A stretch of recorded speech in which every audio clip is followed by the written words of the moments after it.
Hi, this is Scott Garibay, and today we are going to talk about American politics, and we're going to talk about the absolutely fantastic film, 5 stars out of 5, for Conclave, 2024 Conclave by Edward Berger, starring Ralph Fiennes, starring John Lithgow, starring Emma Watson, starring the Tooch, and that's it. That's all the big dogs in there.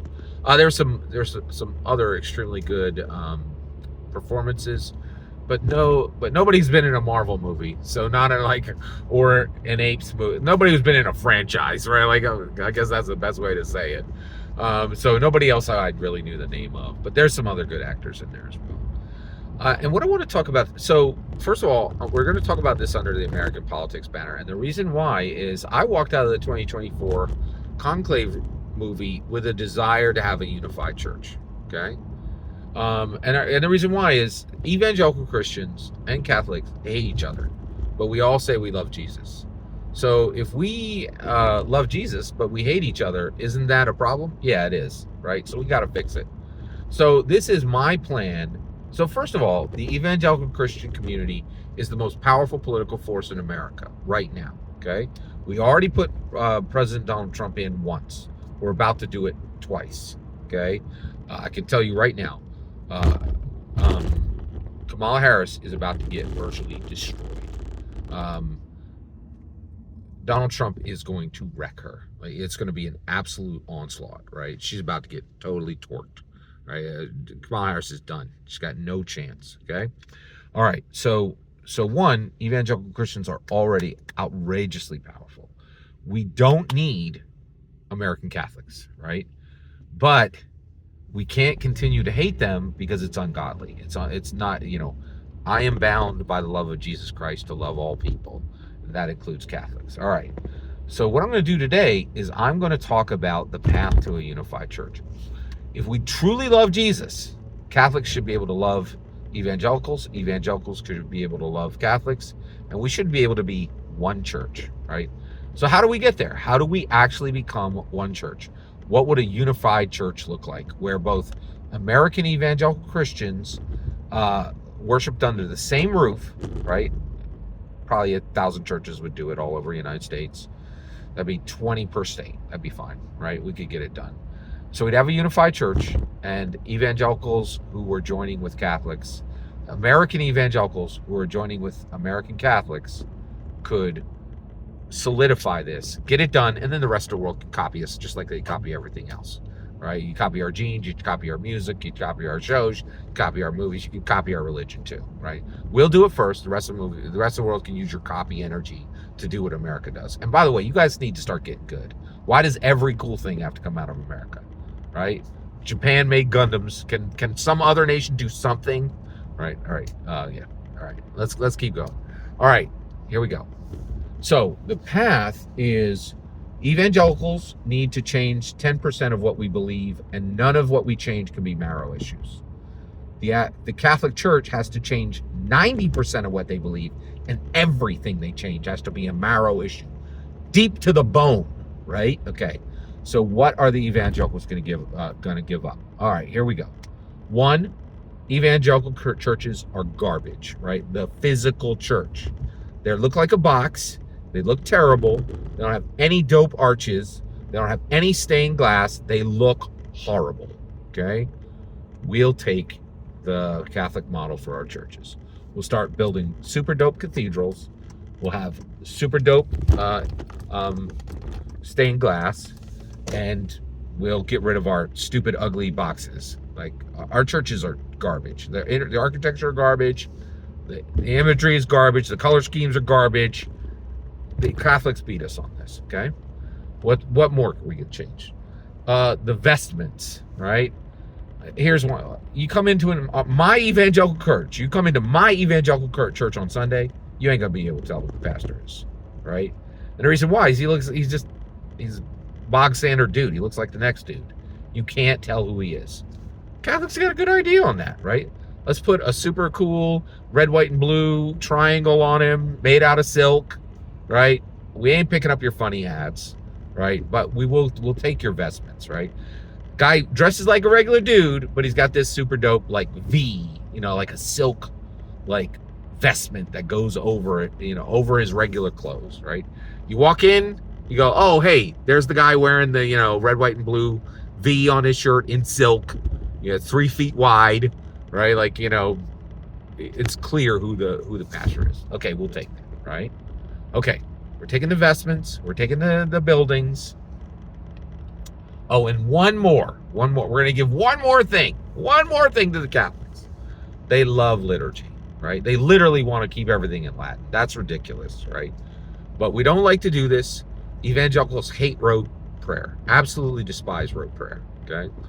But the Catholics love rote prayer. Like, the reason the evangelicals hate it is like, we're like, you're saying the same crap every time. It doesn't mean anything, right? Everybody just forgets it and nods off, right? But they do love it, and frankly, I can tell you, a lot of evangelicals like long for it, right? So we will have the same prayer at the beginning and the same prayer at the end, right? We can decide which ones we're going to have between us, but we will have a liturgical rote prayer, same stuff being said at the beginning, same stuff being said at the back, right?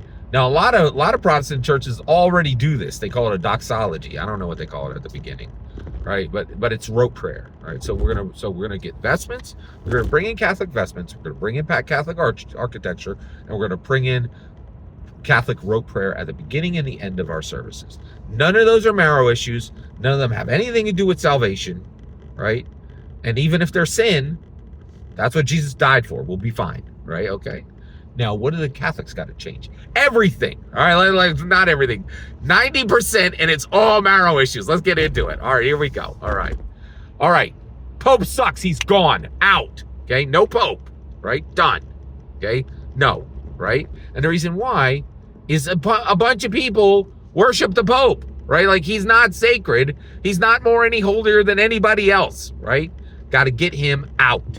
Okay? No more popes. Done. Okay? All right. Jesus is the king of the church. Okay? All right. And I know Peter and the rock and all that nonsense. Blah, blah, blah.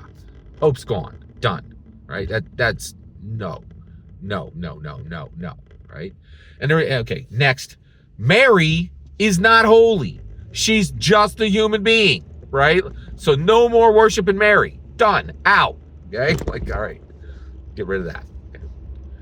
Okay. What next?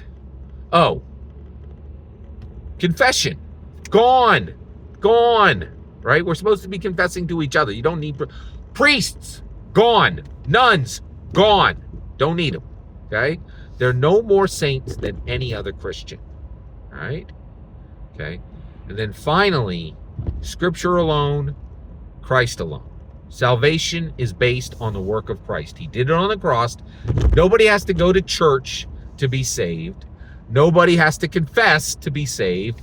And baptism only happens after you are saved, and you are only saved, like, you have to be able to speak to be saved. You have to be able to understand words to be saved, right? All right, so baptism only happens after a confession and a request for salvation to Jesus Christ and the blood of Jesus Christ on the cross, okay? So that's it. All you guys get to keep, all the Catholics get to keep, is their buildings, their vestment, on only a little bit of their vestments, right? And 2 rote prayers, right? They got to lose all the rest of it. But if they're willing to do that, we'll meet them in the middle. And evangelical Christians will start building super dope, like, stone churches with really nice stained glass, right? Wait till you see what evangelical stained glass is actually venerate. That's going to be pretty interesting. So I think that's a good compromise. That's a path to a unified church, right? I do not want to see my pastor in a silk vestment, right? And good Lord, I cannot. I will tell you this: the guys in my church are going to be super excited about building a stone church, right? They love fixing the church up, right? So that should go over well. And then, oh yeah, And I don't think anybody in my church will complain about I think we already used the doxology at the end, right? So the two rote prayers, the one at the beginning, one at the end, that'll be fine. All we need now is you Catholics need to understand. You got to get rid of all that junk, all those marrow issues that you have wrong, and we'll bend a little on the evangelical side, and we can have a unified church. We can actually show the world that we can agree and love one another. And when we do that, man, we can select the next 5 presidents of the United States of America.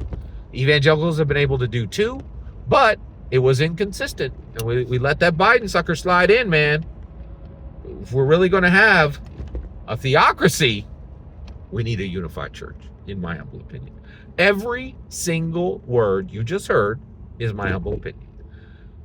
The most important part is when I get to hear your humble opinion. When you get in the comments and send your traffic, please consider like and subscribing, and have a fetch millennium.